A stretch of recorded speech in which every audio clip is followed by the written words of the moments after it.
wrap up the week with some chat with our professionals about topics that have folks buzzing. And they are a buzz right now. Yeah. We have some good ones to talk to you about. Our professionals that are joining us today, Kim Trent, a Detroit-based writer and communications consultant. She is also a member of the Board of Governors at Wayne State University. And oh yeah, look who's here, Dr. John Carpenter. You never know exactly what he's going to say. Of course, he's the host of Dr. John Morning Show on 99.5 WYCD. And his sister from another mother, Marla Page. Yes. A speaker and technology strategist. So great to have you guys here. All right. The National Labor Relations Board says to the Northwestern Wildcats football team, you guys can go ahead and unionize because you're really employees of the university. You spend more than 40 to 50 hours a week training for football. This opens the door to a host of things. The NCAA says it could change or destroy college athletics. Yet we do ask a lot of these young student athletes, especially on the football team. What do you think? That's extreme. It could destroy it. Stop it. No, it could. Go ahead and tell me why you don't think that's right. They make so much money off these athletes. That funds other sports that don't get the crowd support of the big TV contracts. You want to kill female gymnastics? You want to talk about the Title IX sports? Guy, you don't think that that statement, though, is going to kill it? It's not. It is too profitable. We know if something is profitable, I guess it's just the extreme statement. It is not going to kill it. It will change it. Change could be good. Change is hard. I think they should look at it. It's not going to kill it. But let's talk about the profitable part of it. Do you think that these athletes should be paid? I mean, they're getting a full-ride scholarship that's worth a lot of money. Do you think they should be pocketing funds as well? I think that there should be a conversation about it because what's happening is people are getting full-ride scholarships, but if you see, I just read a University of North Carolina about one of an essay that was written like you were someone who was in the 3rd grade and they got an A- on it, who was an athlete. From more than a decade ago. Right, well, but the point I'm making is, if you are finding people who are going to college but not completing college or getting a inferior education, no matter how much the scholarship is worth, they're not really getting the full benefit of a college education. Well, if they're working 40 to 50 hours a week on the sport, then and isn't that the conversation? The reason they're in college is because they can play football. Let's just be honest about it. The emphasis is not them getting a degree. So, Doc, the other question is here, if they are identified and they're classified as workers and that the scholarship is compensation, and if they do get a piece of the ad revenue, should they be taxed? Oh, I think they absolutely should be taxed.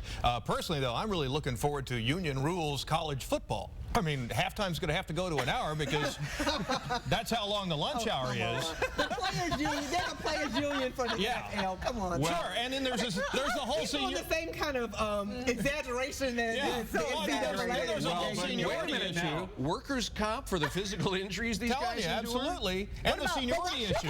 But what about interns? What about interns? That's just it. You can't put in the redshirt freshman because you've got a senior guy with a bum knee, but he's been there longer. It's profitable. They're going to put. He's been getting his talking points from the NCAA. This is why it's such a hot topic. I mean, but so much money on so many different sides. We know there's a ton of money that these universities are making off of these athletes, but what's the consequence if you then start to change the format? Why it's okay to have the conversation. It is, and the NCAA says they're students first, athletes second. Then, by golly, don't ask and work 60 hours a week in a gym. Exactly. You know, let them be students. That's what they're there for. Well, meanwhile, where is all the money going? I realize some of it is going to the other sports, but at the same time, tuition still climbs up 5 to 8 to 10% every single year. Have disinvested in it, but that's double the rate. Yeah, you could probably elaborate on that. However, we're going to move on to our next topic. If you win your bracket, nobody has a bracket that's winning right now. Let's talk about the next topic.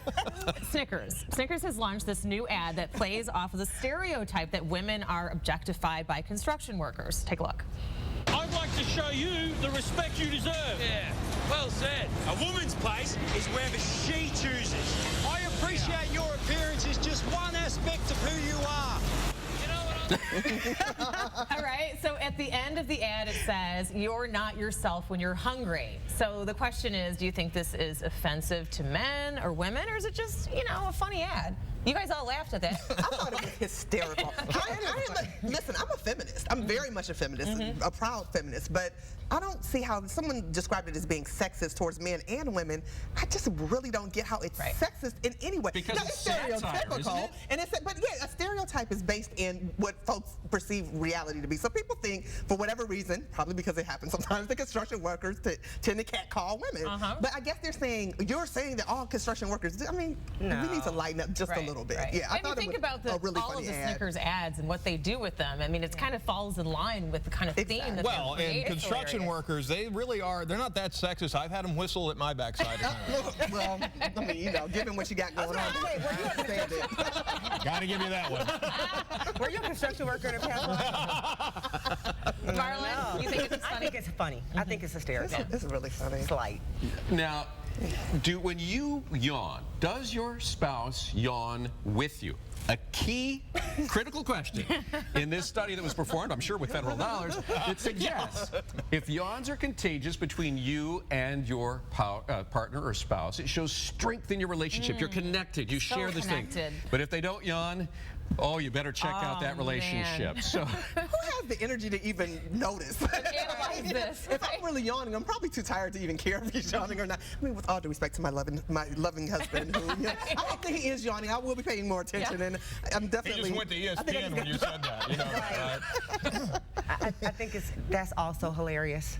And if you're really insecure now, I'm just gonna. When you yawn, I'm gonna yawn because that means we're gonna be together forever. Forget I'm the most contagious yawner you'll ever see, because this means that I have a great relationship with my car, because if the trunk is open, I yawn. But I have a great relationship with my job because I think I yawn all day here. Just because I wake up at 2 o'clock in the morning. I mean, I'm when we were constantly together, we would yawn simultaneously. It was so sad. How you doing, Gail? If you're yawning with your spouse, there's going to be feedback. Yes, I have a feeling you're going to get some feedback tonight. Yeah. Yes. Oh, thanks, guys. Have a great weekend. Yawning on the couch is what you'll be doing. Yeah. We got some stickers back in the green room for you.